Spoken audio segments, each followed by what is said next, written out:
Hey y'all, Hooker here, installation expert at Eikon Motorsports. Now I know we haven't posted a video in a while, and today we got something pretty cool to show you guys. Today we're going to be talking with the designer and CEO himself, Tim Court, about the new V2 kit and what that all entails. Stay tuned and hope y'all enjoy. Alright, so I'm sitting here with Tim, CEO of Eikon Motorsports, the designer of the V1 and the new V2 kits that we will be discussing here today. Tim, I got a quick question. Yeah. What would be the noticeable differences between the V1 and V2 kits? Everything. I mean, if you're putting on just a generalistic level like that, everything. Like everything is different with the V2. I mean, the functionality is still the same. Like your door's still going to go up, but like the feel of the V1 versus the feel of V2, you can't compare the two. Like you just can't.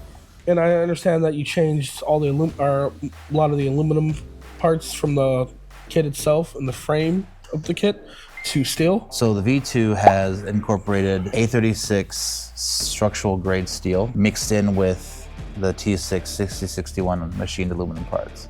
So it's not full steel, it's not full aluminum anymore either. It's kind of hybrid. Okay, so what does that entail? Like what does that help? Why the switch? So we put steel where steel needed to be, and it was mainly like vibration control. So aluminum does not really accept or absorb vibrations or impacts. It just doesn't. It doesn't resonate through the material. The structural grade steel does, and the A36 is a really, really strong, really, really high. I mean, it's considered the best. A36 is considered the best. Before you go into like different alloys for different things that we don't need, you know. You can over-engineer something using the wrong materials too, but we're using the right material for what the purpose was. And the purpose is when the door comes down, we wanted that to absorb so it stops immediately. So it feels very solid when the doors are down. And same when, vice versa going up. And then when you're closing, like we didn't want the flex. We didn't want that. With the V1, there's flex because it's all aluminum. So there's movements in it that I was okay with, and I'm not saying it's bad. It's not the V2. Gotcha, and I understand what the switch to steel makes them so they're more rigid and they don't wobble as much when they're up in the air, and you got an extra height increase on it? Yeah, that was unintentional. The height increase was definitely unintentional. So from the V1 to the V2, we squeezed out almost like 5 additional inches from the height. I guess my next question to you would be, is the premise of the doors going up and down still the same? Is it easier? Is it harder? Did the steel help in that aspect or anything like that? You don't even notice it. You won't notice. You don't know that it's steel. Nothing's going to feel heavier. In fact, the V2s feel lighter than the V1s do, like to go up and down. So, why is that? Because the geometry has been changed on the V2s too. So we changed the geometry of the shock, which allowed us to actually lower the pressure of the shock, but also give you more ease and assistance lifting up, and then also less resistance pulling down. Because what we're trying to do here is basically something that typically would take a shock this long.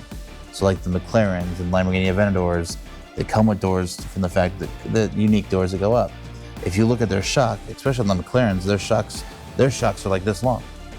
Like they're huge. It's a pretty long shock. It's a pretty long shock. We're trying to do what this one can do in something this big. Technically speaking, this big, because it's all that technology is in the housing. It's not the whole thing. So you've got push-pull technology on an Aventador and the McLaren's shocks, and you have a much longer shock. Ours is obviously shorter, and we're trying to manipulate zero gravity, and we were able to do that with the V2s better than we were able to do with the V1s. Okay. Or easier, I guess you could say. But the feel, I am actually putting some force into pulling and pushing and having that wobble, and it is just solid.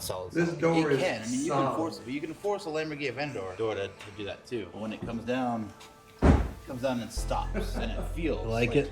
Yeah, well, I mean, obviously, I know that you felt it before, but you know how that just abrupt feeling right there, like it's solid. It just stops. It stops, and then it just closes. And this one has the roller ball. And that has a rollerball system on it, yes. So it has no damage going to the arm. Nope. We'll go to this one.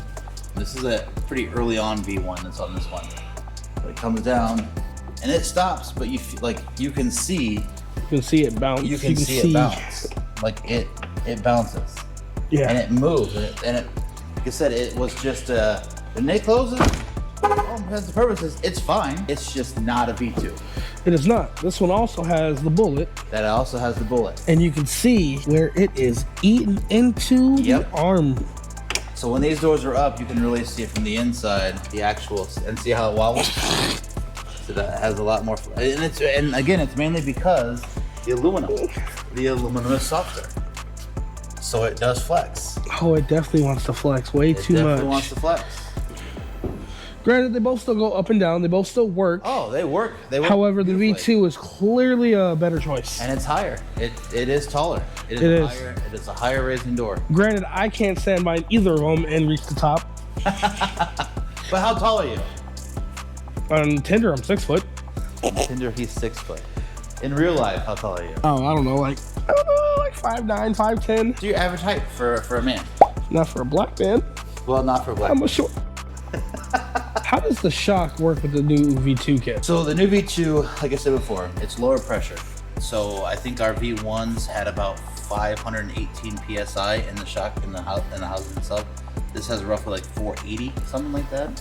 I know the competitor kits are a lot higher than that. And it's kind of like a, well, why is it easier if it's less pressure thing? Well, that's the geometry, right? That's only what I was thinking. Yeah, that's the geometry of the shock placement. Like, is it placed in the right position, so on and so forth. So the shock really makes a difference with the effort that it takes, because instead of just supporting the weight of the door, it's designed and manipulated in such a way to actually assist lifting up.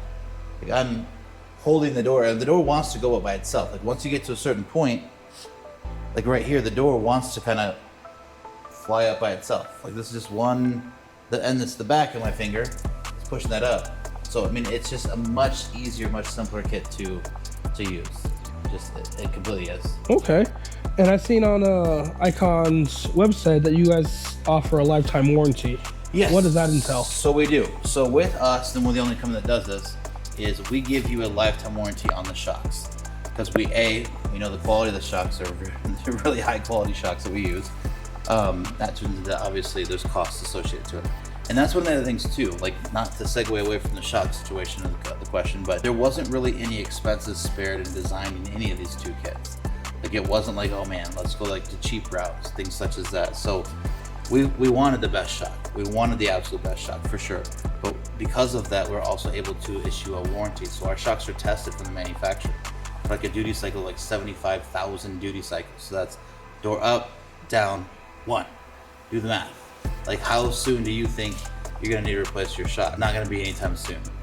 So because of the quality of the shocks, we issue the lifetime warranty. So if and when, because it will, same with your front shocks, holding your front up, holding the engine hatch up, they're gonna fail eventually. They're gonna give out, they're gonna wear out, and you have to replace them at some point.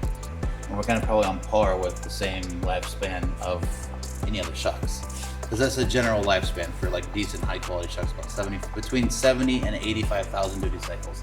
It's kind of like that fine line between high quality and quality. How easy is it for the customer to pop the shocks off and put the new ones on? Okay, so what we did, and we kind of did this modification and update to the V1 kind of halfway through, but this one's got the full-fledged of that, is with a competitor's kit, the other company that makes kits for the C8, to change the shock out, you literally have to remove the whole fender.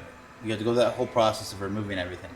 With ours, we designed it in such a way that we use ball joints on the top and the bottom, and the geometry of the shock we made sure that was in the position to, obviously the fender's not on this car, but the top ball joint where it connects and the bottom, all you do is take the lock out, pop it out, pop it back on.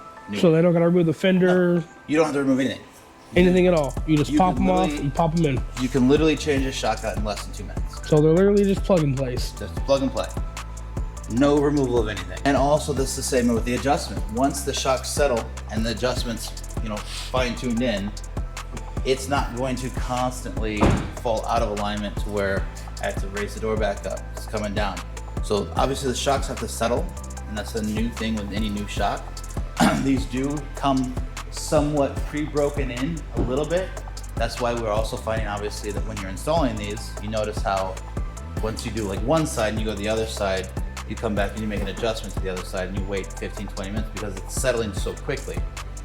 And then once we adjust it in the shock or in the kit itself in the installation process, there's really virtually, you never really mess with the door ever again. So it's truly unique. I'll say that it's truly unique. Welcome to my TED Talk.